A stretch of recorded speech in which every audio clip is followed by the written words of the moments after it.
Hello, and welcome to Have Your Say. I'm Anne Minicozzi, President of the Community Breakfast Collaborative here on the main line, with our co-host today, Diana Robertson, President of the NAACP Mainline Branch. And today our guest is Shira Goodman, who is the Executive Director of CeaseFire. And this interview continues our series of several interviews with gun safety and ending gun violence advocacy organizations leading up to the September 18th Community Breakfast Undoing Racism Day, when we're having a panel to discuss this issue. And we will have information available on registration shortly. The email address is thecommunitybreakfast@gmail.com, and we'll have that information out shortly. So first of all, I want to welcome you, Shira, for being here today. Thank you so much for coming and telling your story about yourself and then also CeaseFire Pennsylvania. I appreciate you being here. Well, thanks for doing this and for the series. I think it's great. I'm hoping that it will help get a larger picture of everything that you all are doing in the different organizations in terms of encouraging gun safety. So that's my hope. I hope so too. I mean, we have a great following, especially out here in your viewership area, great participation in the movement, but we always need to grow. Good, good. Well, first of all, can you tell us about yourself, your background, and also how you came to be connected to this issue and also to CeaseFire Pennsylvania? Sure. I am a lawyer by training. I've been now at CeaseFirePA for almost 7 years. I came from another nonprofit working on court reform, and I felt strongly that this was an issue that we should be able to solve. Kind of practical, pragmatic. I'm very blessed. I don't have a personal connection to gun violence. I haven't suffered a loss. So I came at it through an advocacy perspective, a lawyer's perspective, that we should be able to do more than we're doing. And as a mom who wanted to see a safer Pennsylvania, a safer America for my boys. And so I came a few weeks into my beginning this job. Sandy Hook happened, and this issue kind of captured the attention of the nation in a new way, and it really hasn't slowed down. We've seen a tremendous growth, tremendous fights at the state level and the national level, changes in what's happening when people run for office, and I think that's all positive, but I'm impatient and I'm greedy, and I think we can do a lot more, and I want to. Yeah. And how about the CeaseFire organization itself? We're a standalone statewide gun violence prevention organization. We formed in 2001. There are a group of people, many who live around here in the main line, who had gone to the Million Mom March, which was organized by the Brady organization and chapters all across the country. Some of the people from each state either became part of Brady or wanted a standalone organization. And the moms and dads who came from Pennsylvania thought, we need somebody doing this full-time in Pennsylvania, looking at what's going on in Harrisburg. We're a very diverse state. We have a lot of gun owners. We're a big NRA membership state, but we also have urban centers where people want to see more regulation, and we're in the middle of states that are doing a lot more than we are. So, I'm grateful that they had the foresight to say we need to be fighting this at home, and we've just grown since then. Good, good. So when you look at the problem as an attorney and the laws, but how do you see it when it deals with individuals? So for example, you have the one issue of the guns themselves, but then you have the other issue of folks with mental health illnesses that are just have easy access because of either some of these situations we're talking about, there have been young people, so they've had access through their own homes. Their parents have guns and all of that, so the access is easy, so that's not even an issue. But it's that usually when we see these big situations, it comes out of some type of mental health illness or somebody who's just bent on, I'm upset with a group of people, and so I'm just going to take everybody out. So how do you deal with that? Because that's the part that's hard to legislate when you have people with those mindsets. So a couple things. I'm going to first say that, often we get caught up with the mass shootings, and we've just had a few in the days before we're taping this across the country, including in Philadelphia. And there often is, it seems that mental health is the big problem. I want to stress that people living with mental illness are much more likely to be victims of violence than perpetrators, and we can't let that become a red herring. But what you talked about is when people who are in crisis, who are angry, who are bent on doing something harmful, have that easy access to guns, whether in their home. Most students who end up in school shootings, they got the gun at home or from a relative. They have easy access to buy guns at a gun show. We do have a background check system, but there's lots of loopholes in that. There's places to buy guns where you don't need a background check. Private sales, the internet, things like that. And so it is a combination, obviously, of we need to identify people in crisis, invest in getting people help before it becomes a problem and prevention, and then the access. So I think it's multifaceted. And also we do need, like you said, we can't get just so lost in the big numbers that we don't talk about the people. Because I think it's people's stories, people who are out there fighting every day because they've lost somebody and they don't want to see another family suffer, that are what gets to the heart of some of those policymakers who maybe don't seem to think that this is a problem in their district, but then they meet people, and it really is a problem all across Pennsylvania, right? In Philadelphia, we have young African American men who are very likely to die by homicide. It is a risk factor for them. But if you go kind of into that T area and the Harrisburg, out in the middle of the state, middle-aged white men are much more likely to die by suicide by gun. We have 2/3 of our gun deaths are suicide. So nobody is immune from this problem, and we have to start thinking about that as bullets don't discriminate. And we've solved much tougher problems than this. It's about will, not about money or knowledge or know-how. It's really about the political will to say, do we want to lose 100 people a day? Is that a sacrifice we're willing to make? I'm not willing to make that, and that's why I'm doing this. In terms of Ceasefire Pennsylvania and how, because you're a sizable organization, do you have a certain agenda or annual plan? You're going to focus on certain legislation in a given year, and what would you be focusing on this year in particular? Because I'm thinking about the other representatives from the other groups that we talked to. So do you have a particular agenda that you're focusing on this year? We do, and we're in the middle of a 2-year session of the legislature, so our main focus is Pennsylvania's legislature, though we definitely work with our partners across the state and the nation on the national agenda, and we're very excited to see the U.S. Congress pass an expanded background check bill, a bill to close the Charleston loophole that allows default sales to proceed even without a clean background check after 3 days. The Senate is sitting on those. We do know that we need some federal solutions to these problems. Assault weapons ban, things like that would be great to see. Investment in research into the causes of gun violence, into how we can prevent it. At the state level, we always are looking to close our background check loophole. You can buy a long gun, which is a rifle, a shotgun, or semi-automatic assault rifle. You can do that in a private sale without a background check in Pennsylvania. We'd like to close that loophole. One of the things we're working closely with many of the groups that I know you've been talking to is an extreme risk protection order bill. And this is a bill that I think right now 17 other states and the District of Columbia have passed that would allow families a tool to temporarily bar access to a loved one who's in crisis. So you could go to court, it's a civil process, and say, my son, you have to demonstrate through evidence and behaviors and things that have been said, is in crisis. I'd like him to be on a no-buy list. I'd like you to temporarily take away his guns. The judge can do that and then have a full hearing with both sides to see if that order should remain in place for up to a year. And it's been shown to prevent suicides, to probably prevent mass shootings, to keep people safe during a time of crisis. Now, some people might say, well, you take away the guns, people find another way to kill themselves. It's actually not true. The data shows us that it's that access to firearms that is a risk factor for suicide, that often people who finally make a decision to kill themselves do so very quickly, within the hour, and they buy that gun and then 20 minutes later. So if we're making them not be able to get it, that's one thing. The other thing is suicides that are attempted with firearms are much more likely to be completed. It's not that hard to kill yourself or somebody else with a firearm.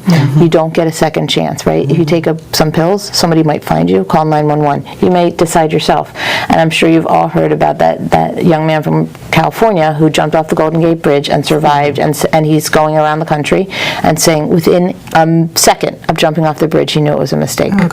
So, suicide is a permanent solution to it, is often a temporary problem. If we can keep people safe during that temporary crisis, we're going to save a lot of lives. Right. And I think, and we talked about suicide as an important issue related to all this in the previous program as well, that along those lines, the different ways we're able to talk about gun safety as a way to get at, persuading each other that we need to do something to change legislation.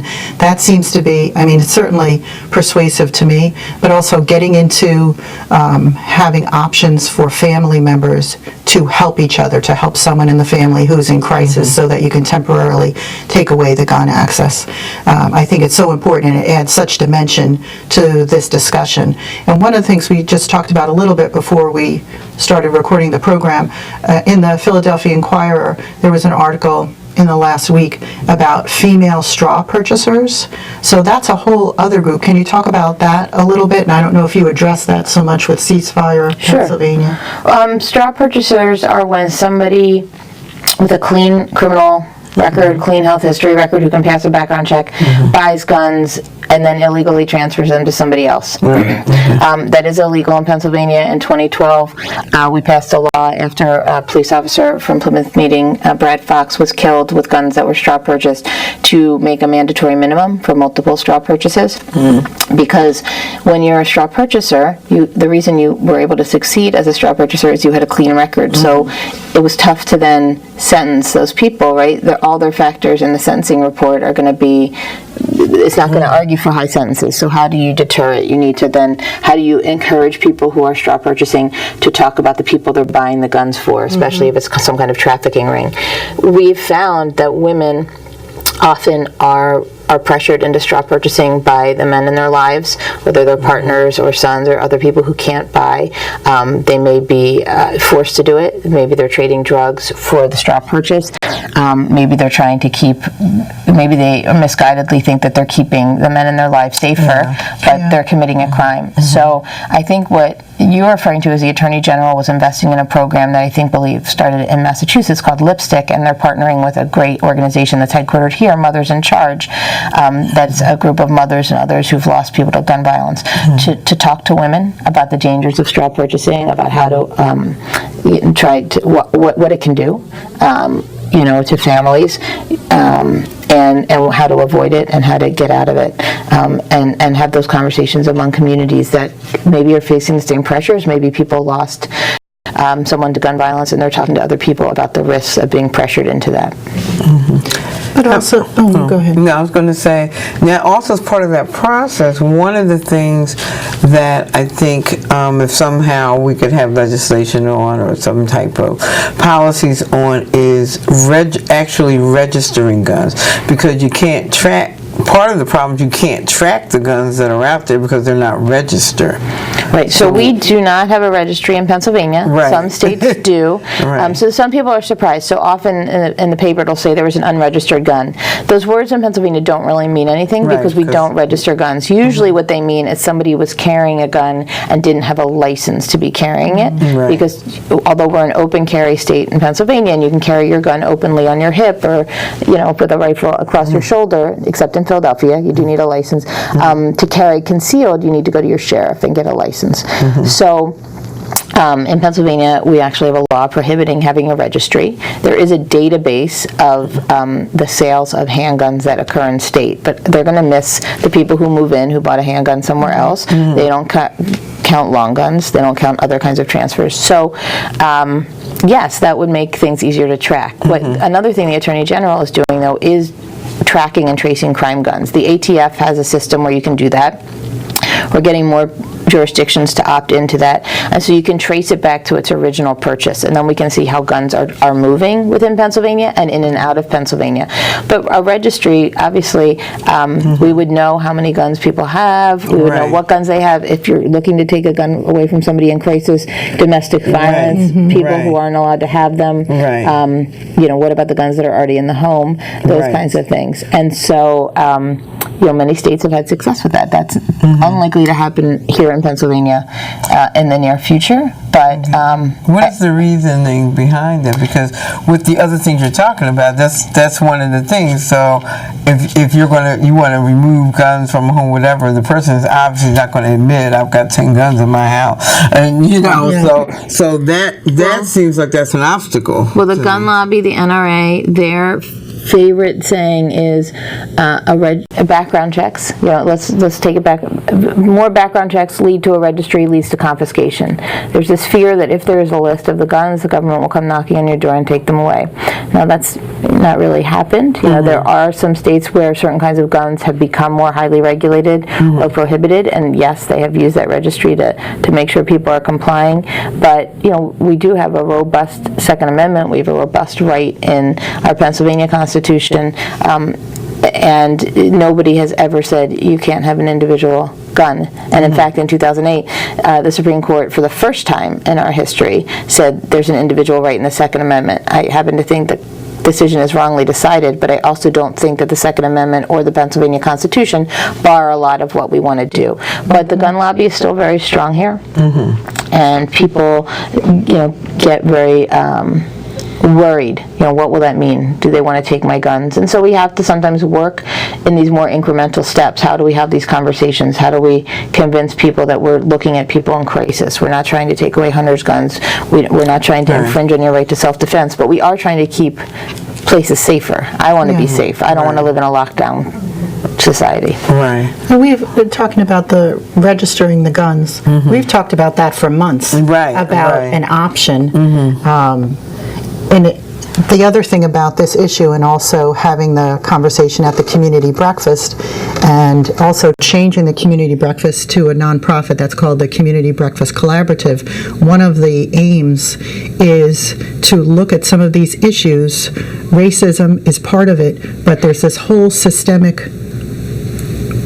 system, not saying that well, where if we did register the guns, as you're saying, just to emphasize, it would address domestic violence issues, and it would address suicidal ideation, and someone committing suicide.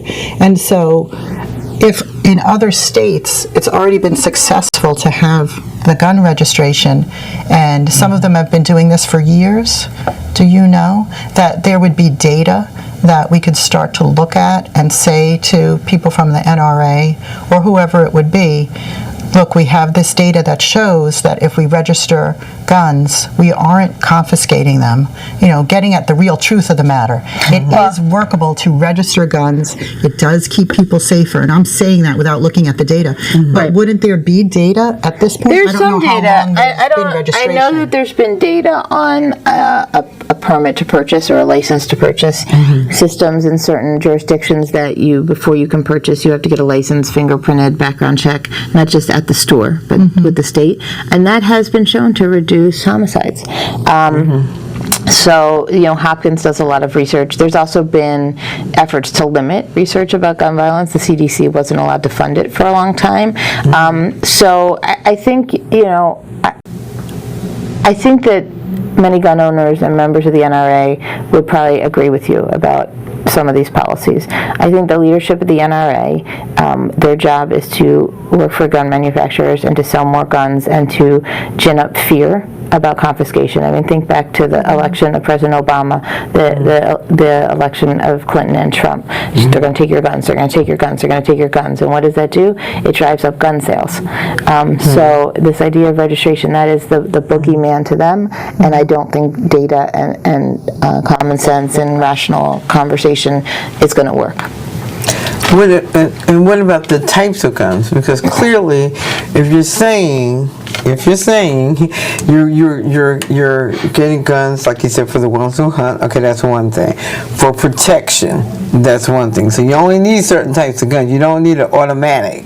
You don't need the guns that are used when people go out to do the mass shootings. And so it's like a 20-year-old getting an automatic. Well, why would you need that? Right. Unless you're going to do something more than protection and all of that. So I think the types of guns that are normally used for military or other types of folks who are trained to use them, as a civilian, why would you need that type of gun? And can we have bans against civilians having certain types of ammunition? So fully automatic guns, think machine guns, think mafia movies, those have been highly regulated since the 1930s. You do not really see those on the street. You can buy them. You need a certain kind of license, it's a special tax, it's a longer process. So we're really talking about the semi-automatic rifles, which if you had a gun guy on here would say it's one pull per trigger, it's not automatic fire, but it's very, very quick, very, very rapid. The type of bullets that are used are, they go through the body and they rip through tissue in a different way. What are those used for? Not really hunting, not really self-defense. You can't conceal them so easily. People like to sport shoot them.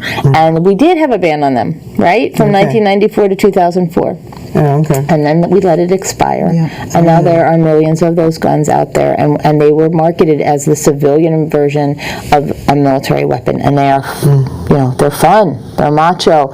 Everybody needs one. They're light, they're easy to use. Why do mass shooters use them? They're easy to shoot, they're light, they're easy to carry. They kill a lot of people quickly. So yes, some states have regulated them. Every year a bill is introduced into Congress to redo, not just reinstate the old ban, but to recreate a ban on those and high capacity magazines, that hold lots of rounds of bullets. And there is good evidence about the high capacity magazines, that when a shooter has to switch magazines is when police come, when people get away, when they are disarmed. That's what happened in the Tucson shooting where Gabby Giffords was shot. A grandmother hit the shooter with her purse when he went to go change the magazine, and two men jumped on him, and that stopped it. But and Governor Rendell likes to talk about this. He had a 30-round magazine. That first magazine, he hit 19 people. What if he only had 10 or 15, like New Jersey has limited? Think about the numbers. We could save lives, and we could have conversations. Can we regulate those guns differently? Could you have people keep them in the ranges where they want to shoot them rather than at home? Could we change access? Could it be a tougher background check process, a tougher licensing scheme, something like that? We don't even get to have those conversations in Pennsylvania, but we need to be. And even if the answer is no, and there's a debate, I want that debate and dialogue. I want to see people on the record. I know that the people of Pennsylvania want legislators in Harrisburg to do more about this and have these conversations. I know that you're saying it's difficult to discuss things with the NRA, and I know that is very strong in our state, but as an advocacy for dialogue, and that's what we're about at the community breakfast, I still have hope that we can sit down with each other as people in relationship with each other and have those conversations. And I know when I was interviewing Gail Morrison from Radnor Residents for Gun Safety previously, she said there was one state rep who was at Representative Movita Johnson-Harrell's policy hearing recently, and he said that as soon as you say these particular words, that just shuts down the conversation for him. And what words could be used to open the conversation is what I was discussing with Gail. What would be key words that we could use to say, look, we're in relationship with each other, we're fellow Pennsylvanians, we want to reduce the number of gun deaths and work together.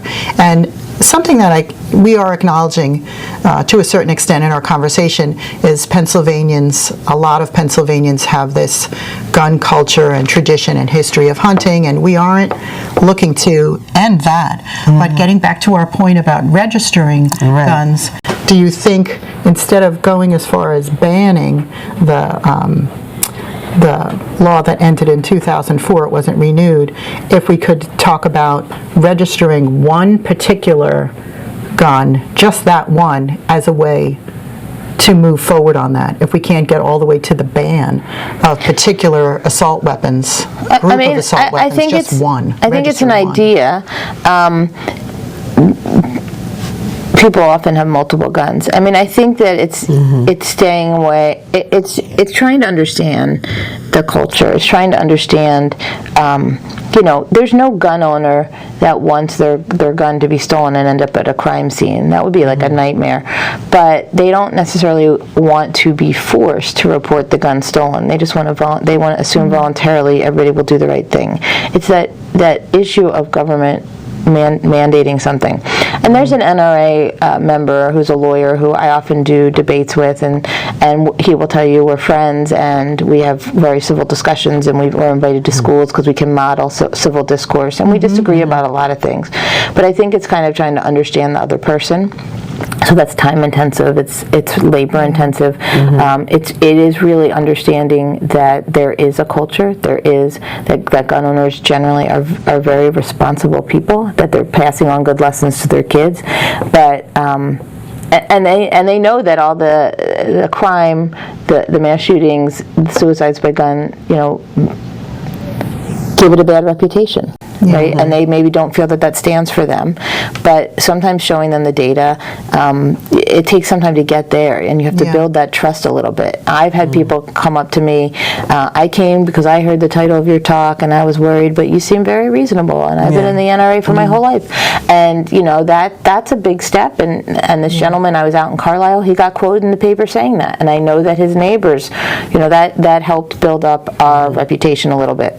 So it's kind of trying to listen, not get so worked up, though sometimes I get worked up. It's difficult, right? Yeah, but it's understanding that somebody's coming from a different thing. Nobody wants people to die from guns. I do believe that. We share that. So how can you move on to some common ground and start building out from there? But people also are afraid of this slippery slope. If I let you have that one, then you're going to want another one, and then another one, and then we told you so.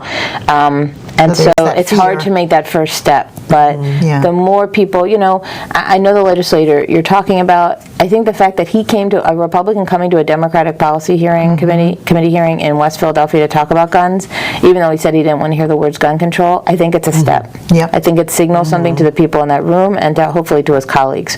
The one thing that we've lost, I think, in Harrisburg and in Washington is just that ability to work across the aisle. The parties have become so polarized. The people don't know each other anymore. They don't know their districts. We need people visiting each other's districts, seeing that what happens in Philadelphia might be different from Adams County, but let's understand and let's understand that they need different tools, and how can we do that? And so I would encourage people, despite all the partisanship, to get to know their colleagues and to try and build those bridges, because we're not going to get anything done alone. Well, we're coming near the end of our time, and it always goes so quickly. But one thing that, just to say in closing, is interviewing the several different groups that we've done here for Have Your Say, and given the recent legislation that's passed locally in Pennsylvania and then nationally, I'm seeing some momentum. I'm seeing people involved digging in more and having these conversations, and you're evidence of that as well. So I don't know if you're also seeing some momentum, if you could just comment briefly on that. Yeah, I mean, I definitely think the groups all work together more collaboratively than we ever have in Pennsylvania and nationally. So I know a lot of people will say, well, there's only one NRA. Why isn't there just one group that's working for better gun laws? It's hard to answer that question, but what I can assure people is we're all working together. There are regular phone calls and meetings and conferences and collaboration and conversations, and we find that common ground we can work on together, and if our agenda is broader than some others, we work on the pieces we can together. But I think it's much more collaborative and knowing that you find the group that you fit in with, but the leaders are always talking to each other, and there's always this opportunity for kind of cross-cultivation. And I always say, I don't care what color t-shirt you wear to the Capitol, just come. Just come. Good. Well, thank you so much for being here, and thank you also for your work. Well, thank you. Really appreciate it, and we'll continue the conversation at the community breakfast. We'll be there on September 18th. Great. And as we look at this topic and think about what all of this means, and people have had different experiences and exposures, but as we think about what all of this means, consider all that goes into this, all that is needed, and then you can have your say too. Thank you.